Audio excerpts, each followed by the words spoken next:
The cry in the dark. The humid weight of a southern night pressed down on the cracked pavement, thick and suffocating. The scent of warm asphalt mixed with the faint aroma of fried catfish drifting from a diner 2 streets over. Cicadas droned in the distance, their rhythmic song the only sound filling the empty streets. Rosa Simmons walked with the steady, measured pace of someone who knew these roads like the lines on her palm. 67 years she had lived in this town, and she had seen it all, good and bad, triumph and tragedy. She had lived through the days when she had to step off the sidewalk for white folks, when her father fought for the right to vote, when her own son was taken too soon by a world that wasn't always kind to black boys. But she never let bitterness take root in her heart. Tonight was like any other night. The heat clung to her skin, damp and heavy, as she strolled down Main Street. Beside her, Buck, her old mutt, padded along, sniffing curiously at the patches of grass pushing through the sidewalk cracks. He was more wolf than dog, or at least that's what Rosa always joked, with his scruffy fur and eyes too sharp for a creature meant to be tamed. Suddenly, Buck stopped. Rosa felt the leash jerk slightly, and when she turned, she saw him frozen in place. His ears stood tall, his body rigid, his nose twitching as if he had caught a scent that didn't belong. Then, he growled. It was low and guttural, a warning that sent a chill up Rosa's spine despite the warm night air. "What is it, boy?" she murmured, her fingers tightening around the leash. Buck didn't move. He let out another deep growl, this time pulling toward the alley behind the corner store. Rosa hesitated. That alley had always been a place of trouble, where young men loitered after dark, where secrets were whispered in hurried exchanges, where desperation often met consequence. But Buck whined, an anxious, pleading sound. And then she heard it. A sound so faint, so fragile, it might have been swallowed by the night if she hadn't been standing still. A cry. Rosa's chest tightened. Not the wail of a cat or the distant sob of a drunken soul lost in their own misery. No, this was something else. A baby. Her heartbeat quickened. She turned toward the alley, her steps cautious yet purposeful. The further she walked, the stronger the scent of garbage became, rotting food, damp cardboard, the metallic tang of rusted metal. The flickering streetlight barely reached the alley's entrance, leaving the narrow space cloaked in darkness. Buck pulled again, leading her deeper into the shadows. Then, she saw them. At first, they were just 2 small bundles, nestled between a rusted dumpster and an overturned trash bin. The cloth wrapped around them was thin and stained, barely offering any protection from the night air.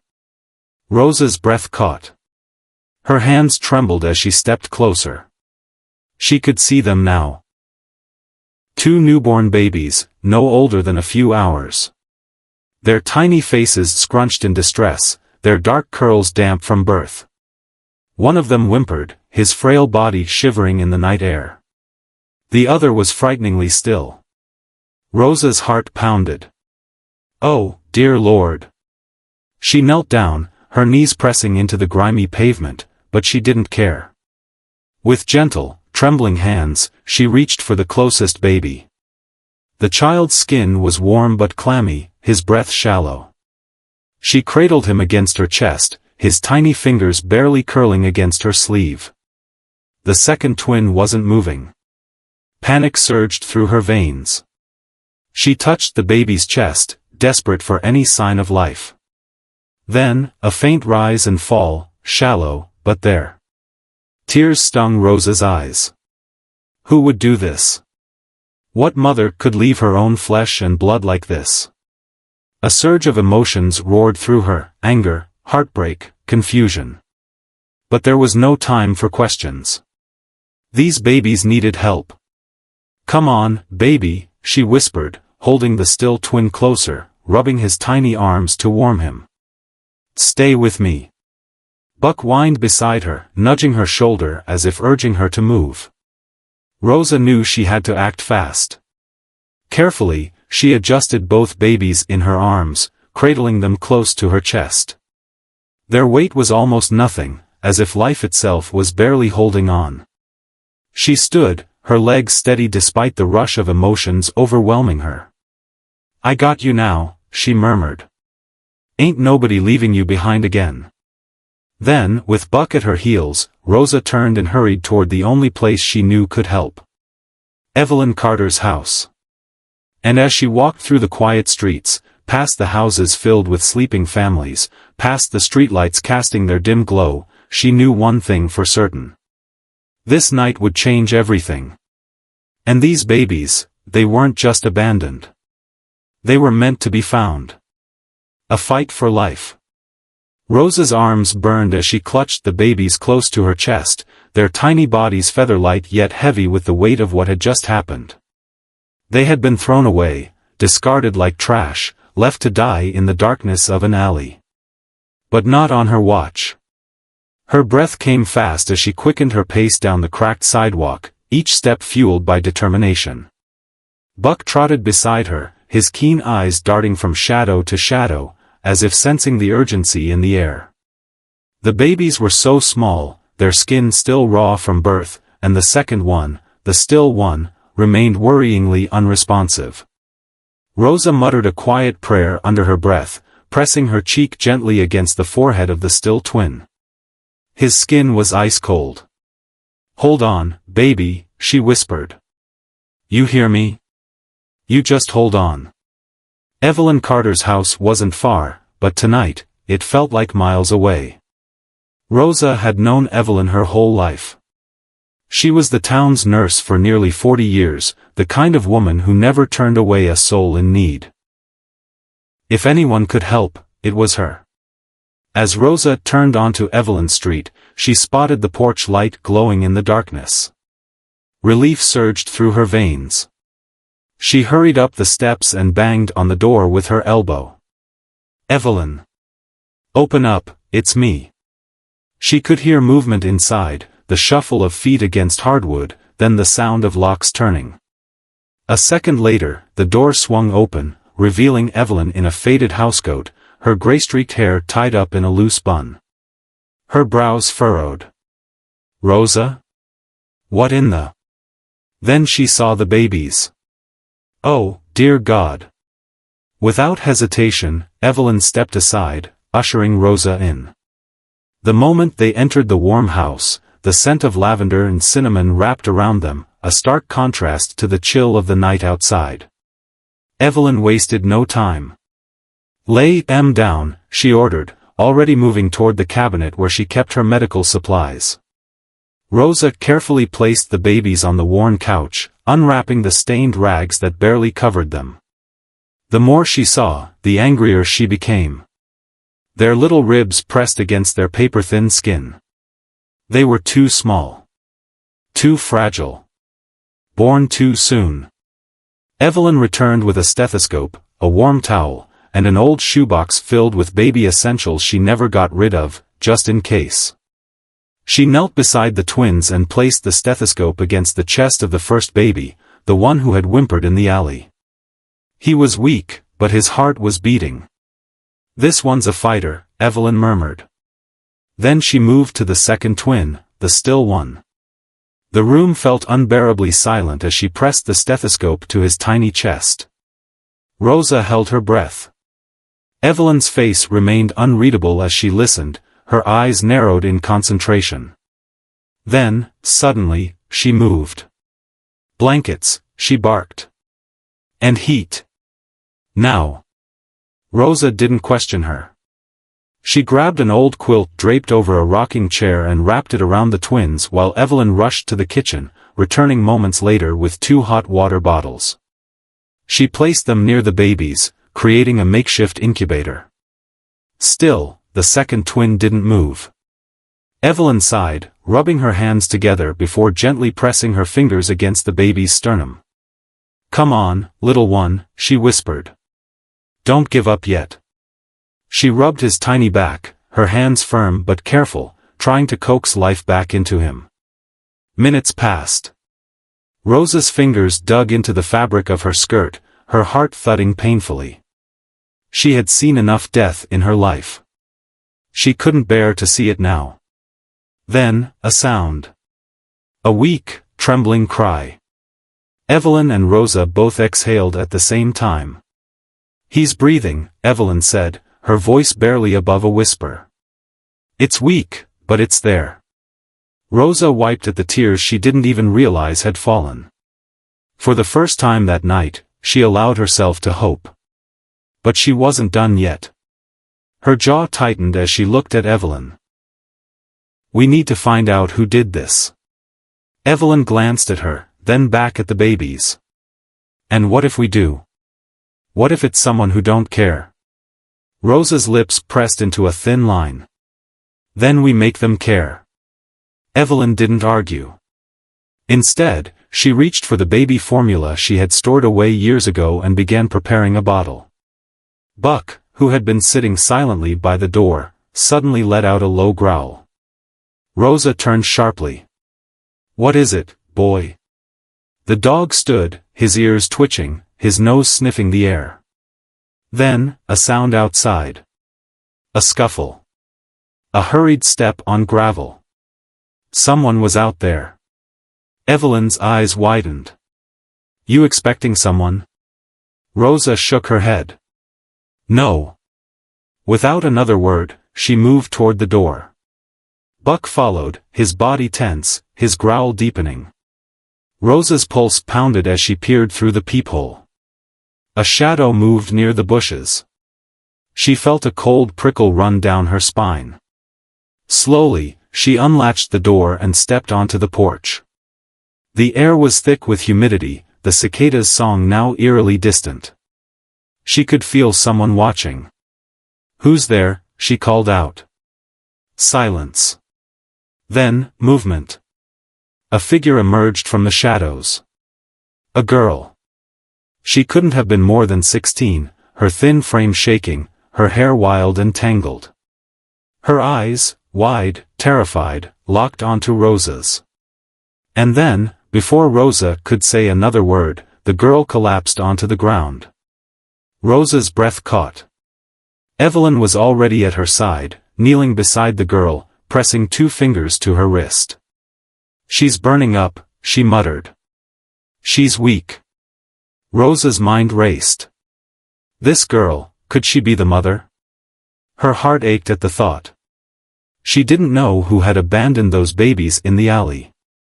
But as she looked down at the frail, shivering girl on her porch, she knew one thing. She was about to find out. The truth in her eyes.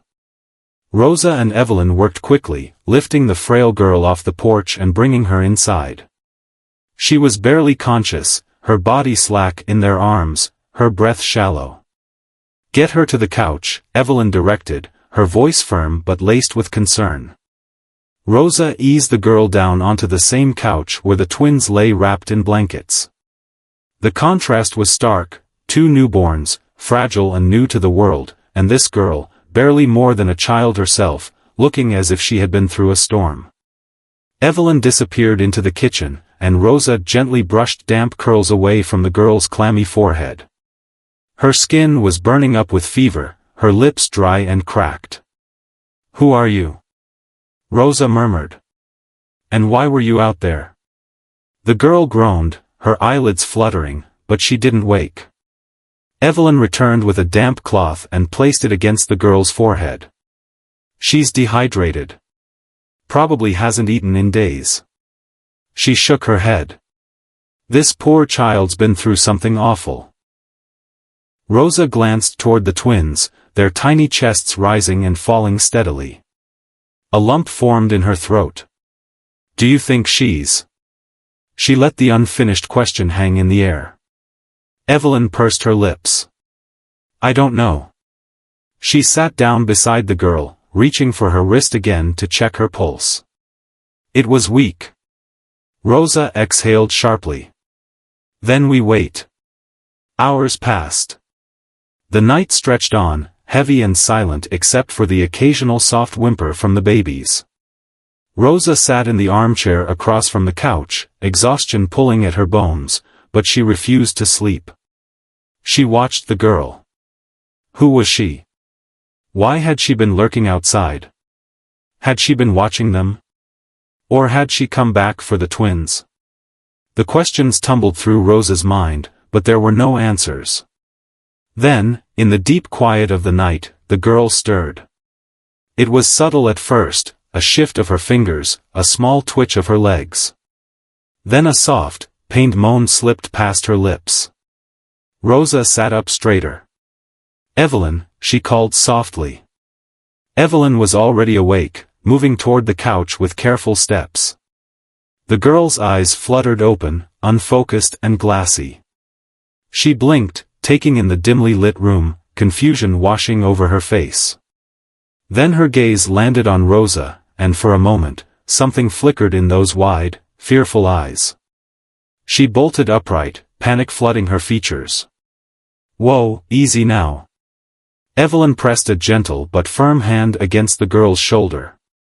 "You're safe." The girl's breath came in short, ragged gasps. Her eyes darted to the room's corners as if searching for an escape. Then she spoke. "Where are they?" Rosa felt her stomach tighten. "Where are who?" The girl's gaze snapped to hers. "The babies." The room went deathly still. Rosa and Evelyn exchanged glances. Evelyn was the first to speak. "They're right here, child. Safe. Warm." The girl's body sagged, her hands gripping the blanket draped over her lap. Relief passed over her features, but it was fleeting, replaced almost instantly by something else, grief. Tears welled in her eyes. She let out a shaky breath. I didn't know what to do," she whispered. "I was so scared." Rosa's heart clenched. She had been right. This girl was their mother. A desperate story. The girl's name was Tasha. Through broken sobs and trembling hands, she told them everything. She had been 17 when she found out she was pregnant. Her boyfriend, Marcus, had been older, promising her love and security. But when she told him about the babies, everything changed. "He told me it wasn't his problem," she murmured, staring at her hands. "Said he wasn't about to be no daddy to some kids he ain't want." Her voice cracked. "He left." She had no family to turn to. Her mother had died years ago. Her father? He was more of a ghost than a man, drowning himself in alcohol and disappearing for days at a time. So she hid her pregnancy as long as she could. I thought maybe if I could just get through it, I could figure something out." She laughed bitterly, but it wasn't filled with humor. "But then I went into labor early. I was alone. I didn't know what to do. They came so fast, I didn't even have anything for them. No clothes, no blankets, nothing." Tears streamed down her face. "I panicked." Her voice dropped to a whisper. "I didn't want them to die with me." Rosa swallowed hard, her own eyes burning. Tasha wiped her face with trembling fingers. "I didn't throw them away," she said fiercely, looking Rosa dead in the eyes. "I left them where someone could find them. Where somebody would care." Her voice cracked. "Where you did." Silence filled the room. Evelyn reached over, squeezing Tasha's hand. "You did a terrible thing," she said gently, "but I believe you loved them. You were just scared."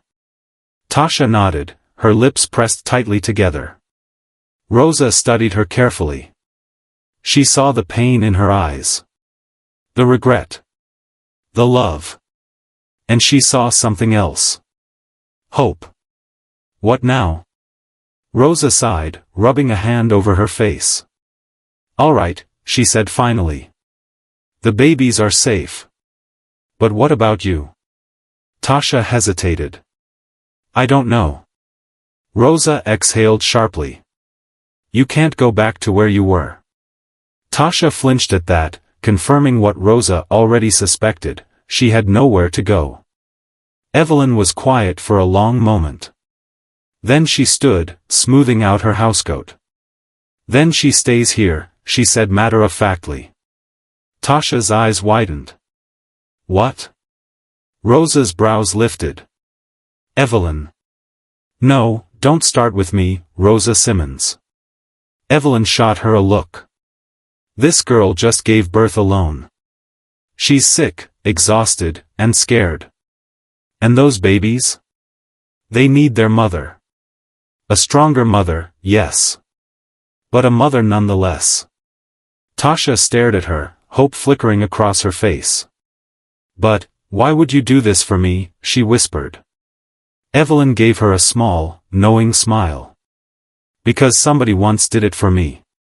Tasha's lips parted in shock, but Evelyn didn't elaborate. She just turned, moving toward the kitchen. Now, let's get some food in you before I change my mind. Rosa shook her head, a small smile tugging at her lips despite everything. She looked back at Tasha. This wasn't going to be easy. There was still so much to figure out. But maybe, just maybe, this wasn't the end of the story. Maybe, for Tasha and her babies, this was just the beginning. A second chance. A new day, a new beginning. The first rays of morning sunlight peeked through the old lace curtains, casting soft golden streaks across Evelyn's modest living room. The night had been long, filled with whispered conversations, quiet cries, and restless sleep. But as the dawn broke, the air inside the house felt different. Lighter. As if hope had settled into its corners, filling the spaces where sorrow once lingered. Rosa sat in the old rocking chair by the fireplace, watching the twins sleep in the makeshift crib Evelyn had put together from a laundry basket and soft blankets. Their tiny chests rose and fell in perfect rhythm, completely unaware of the storm they had been born into. She turned her gaze to the couch, where Tasha lay curled under a quilt, still asleep. The exhaustion had taken its toll on the girl, and for the first time since she had arrived, she looked peaceful, her face free of the fear and grief that had consumed her the night before. Evelyn walked into the room, holding 2 steaming mugs of coffee. She handed one to Rosa before settling into the armchair across from her. Did she wake up at all? Evelyn asked softly, nodding toward Tasha. Rosa shook her head. Slept straight through. Evelyn sighed, taking a slow sip of her coffee. Good. She needed it. A comfortable silence stretched between them, filled only by the occasional creak of the rocking chair and the soft gurgles from the twins. Then Evelyn spoke again. You think she's strong enough for this? Rosa exhaled sharply, rubbing her forehead. I don't know. She glanced at Tasha, her expression unreadable. But I do know she loves those babies. Evelyn nodded, her eyes distant, as if remembering something from long ago. Love's a start. But it ain't enough by itself. Rosa knew that all too well. She had seen love fail before. But something about Tasha, about the raw way she had clung to the thought of her babies, the desperation in her voice when she'd asked if they were safe, it made Rosa want to believe that this girl, despite her mistakes, deserved another chance. And maybe, just maybe, those babies deserved the chance to grow up knowing their mother. Facing the consequences. Tasha stirred. A soft groan left her lips as she blinked against the morning light. Evelyn set her coffee down and stood, moving toward the couch. Morning, child. Tasha's body tensed for a moment before she relaxed, realizing where she was. Her gaze landed on Rosa, then on the babies. The relief in her eyes was immediate. She sat up slowly, her body still weak, and swallowed hard. They're okay? Rosa nodded. Sleeping. And fed, thanks to Evelyn's old-fashioned skills. Tasha glanced at Evelyn, her eyes full of unspoken gratitude. Then, as if reality had just come crashing back down, her shoulders slumped. What happens now? She asked quietly. Evelyn and Rosa exchanged glances. Rosa spoke first. That depends. Tasha frowned. On what? Evelyn crossed her arms. On you. Tasha's hands clenched into fists in her lap. I want to take care of them. I swear. I just don't know how. Her voice cracked on the last word, and suddenly, she looked impossibly young. Rosa leaned forward, her eyes sharp yet kind. Then you need to prove it. Tasha's breath hitched. How? Evelyn sat back down, her fingers drumming lightly on the armrest. For starters, you need to take responsibility for what you did. Tasha flinched. I didn't. Evelyn held up a hand. You left your babies alone, in the cold, by a dumpster. You were scared, I get that. But fear doesn't change what happened. Tasha swallowed hard, tears pooling in her eyes. I know, she whispered. Evelyn softened. Owning up to that is step one. Tasha nodded, her fingers gripping the quilt. And step two? She asked hesitantly. Rosa folded her arms. Step two is proving you can be the mother they need. The hard road ahead. The days that followed were filled with hard work, difficult conversations, and painful truths. Tasha, weak from exhaustion and malnourishment, struggled at first. She had never held a baby before, let alone two, and the idea of caring for them terrified her. But she tried. She watched as Evelyn showed her how to hold them properly, how to swaddle them in blankets, how to feed them without spilling half the bottle. She learned how to soothe them when they cried, how to change their diapers, how to tell the difference between a hungry whimper and a tired fuss. She made mistakes. One night, overwhelmed by their cries, she nearly broke down, covering her ears and whispering, I can't do this. I can't do this. But Rosa was there, guiding her, reminding her that motherhood wasn't about perfection. It was about trying, failing, and trying again. And slowly, day by day, Tasha grew stronger. She ate real meals again, thanks to Evelyn's home cooking. She slept in a real bed, thanks to Rosa's insistence that she needed rest. And for the first time in what felt like forever, she felt safe. Until the knock on the door came. The past comes knocking. It was late in the evening when it happened. Rosa was cleaning up the dishes, Evelyn was folding clothes, and Tasha was sitting in the rocking chair, holding one of the twins close to her chest. The knock was sharp. Firm. All three women froze. Evelyn's eyes narrowed. You expecting someone? Rosa shook her head. Tasha's face went pale. Another knock, louder this time. Evelyn moved first, walking toward the door with cautious steps. She peered through the peephole, her face hardening instantly. Rosa frowned. Who is it? Evelyn exhaled sharply before pulling open the door. Two police officers stood on the porch. Tasha gasped, clutching the baby tighter. Rosa's heart pounded in her chest. Evelyn squared her shoulders, her voice cool and steady. Evening, officers. What can I do for you? The taller officer, a middle-aged man with tired eyes, glanced at his partner before speaking. We're looking for a young woman named Tasha Wells. Rosa's stomach twisted. Tasha gripped the arms of the chair, her breath coming in shallow gasps. What's this about? Evelyn asked, not moving an inch. The officer hesitated.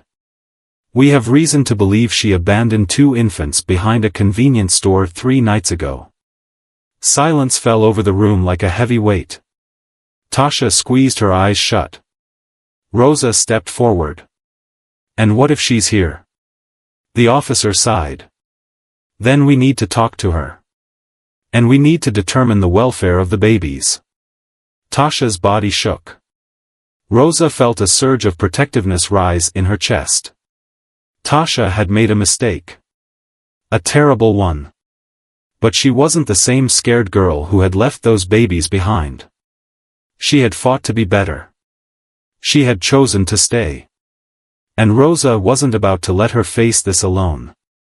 She took a deep breath, then looked the officer dead in the eyes. Then we talk. A mother's reckoning. The weight of the past. The tension in the room was suffocating. The two police officers stood in the doorway, their faces unreadable, while inside, Tasha clutched the baby against her chest, her entire body trembling. Rosa could see the fear in her eyes, the kind of fear that came from a life spent running, from years of being told that no one would believe in her, that she wasn't enough. Evelyn, ever the fortress of strength, folded her arms and raised an eyebrow at the officers. She's here. But if you think you're just gonna walk in here and take her without hearing the whole damn story, you've got another thing coming. The taller officer, the one who had spoken first, sighed. He didn't look cruel. If anything, there was exhaustion in his eyes, like he'd seen too much of this kind of thing before. We're not here to make trouble, he said. But this is serious. We got an anonymous call about an abandoned set of newborn twins. We need to know what happened. Rosa's jaw tightened. And if she explains? What then? The officer hesitated. That depends. Evelyn snorted. Depends on what? Whether or not you feel like ruining this girl's life? I know how this goes. Y'all don't go knocking on every white mother's door when she can't afford a baby, do you? The younger officer stiffened, but the older one simply exhaled through his nose, as if he was used to this kind of accusation. This isn't about race, he said quietly. It's about those babies. Someone left them to die in the cold. Tasha flinched as if she'd been slapped. Rosa stepped forward before Evelyn could start another verbal war. Let's sit down and talk, she said firmly. The babies are safe. No one here is denying what happened, but if you want the truth, you'll listen to the whole story. The officers exchanged glances, then nodded. Evelyn stepped aside, grumbling under her breath, and let them in. Tasha's truth. Tasha sat stiffly on the couch, the baby still in her arms. The other twin slept soundly in the laundry basket-turned crib, unaware of the storm brewing around them. The officers took the empty chairs near the fireplace, their notepads at the ready. Tasha swallowed hard. Her voice came out hoarse. I never wanted to leave them. The older officer nodded, waiting. She licked her dry lips. Her voice cracked, and she looked down at the baby, stroking his tiny cheek. I was scared. Silence hung between them. Rosa sat beside her, placing a gentle hand on her knee. Tell them, Tasha. Tell them everything. Tasha took a deep breath. And she did. She told them about growing up with no family, bouncing between foster homes until she aged out. She told them about meeting Raymond, about how sweet he was at first, until he wasn't. About how the first slap came when she was only a few months pregnant, and how it escalated from there. She spoke of the bruises, the fear, the nights she spent lying awake, praying he wouldn't come home drunk and angry. And then, she told them about the night she ran. How she had waited until he passed out, grabbed whatever she could, and fled into the freezing night with nothing but the clothes on her back and the growing weight of two babies in her belly. I had nowhere to go, she whispered. I thought I could make it, but I couldn't. She swallowed thickly. When the contractions started, I was alone in some abandoned building. I had them by myself. Even the officers looked shaken by that. She shuddered, pulling the baby closer. I tried to take care of them, but I was so weak. I hadn't eaten in days. I could barely move. And when I left them, I wasn't abandoning them, I was hoping someone would find them before it was too late. Tears streamed down her face. I was dying, she choked out. I thought they'd have a better chance without me. For a long moment, no one spoke. Then the older officer put his notepad down.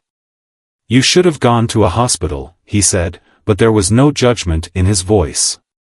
Just quiet exhaustion. Tasha let out a hollow laugh. And tell them what? That I had no home? No money? That the father of my kids might come looking for me? She wiped at her face. No one ever helped me before. Why would I think they would then? Rosa squeezed her knee. But someone did help you, Tasha. Tasha blinked up at her, eyes shining. You made it here, Rosa said softly. And now you have a choice. The officer's verdict. The older officer sighed and leaned forward, rubbing his hands together. All right. Here's the deal. Tasha tensed. You're not under arrest, he said. But what you did. Leaving them like that, it's still considered child endangerment. Tasha closed her eyes, a fresh wave of tears threatening to spill. But, the officer continued, glancing at Rosa and Evelyn, I can see you've got people who care about you now. People who are willing to help. Rosa and Evelyn nodded firmly. The officer folded his hands. We'll need to do a welfare check. We'll have to report this to CPS. Tasha's stomach dropped. No, she whispered. They won't take them, will they? The younger officer sighed. That's not our call. But if the report shows that you're stable, that you have support, they'll be more likely to let you keep custody. Tasha clutched the baby protectively. Rosa straightened. She's staying here. With us. And she's not alone anymore. Evelyn crossed her arms. Damn right she's not. The officers exchanged another glance. Finally, the older one stood. We'll be in touch. But for now, just take care of them. Tasha let out a shaky breath. I will. The officers nodded and made their way to the door. Before stepping out, the older one paused, glancing back at Tasha. For what it's worth, he said quietly, I've seen a lot of cases like this. Most don't end well. Tasha held his gaze. And this one? The officer hesitated. Then, for the first time, he gave a small, weary smile. This one might be different. And then they were gone. A future worth fighting for. The silence that followed was thick with emotion.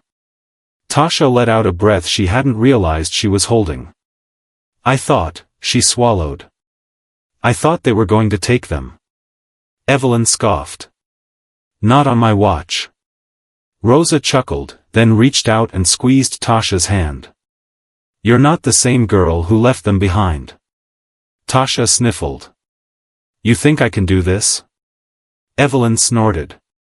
Child, you already are. And for the first time in a long time, Tasha believed it. Because for the first time in her life, she wasn't alone.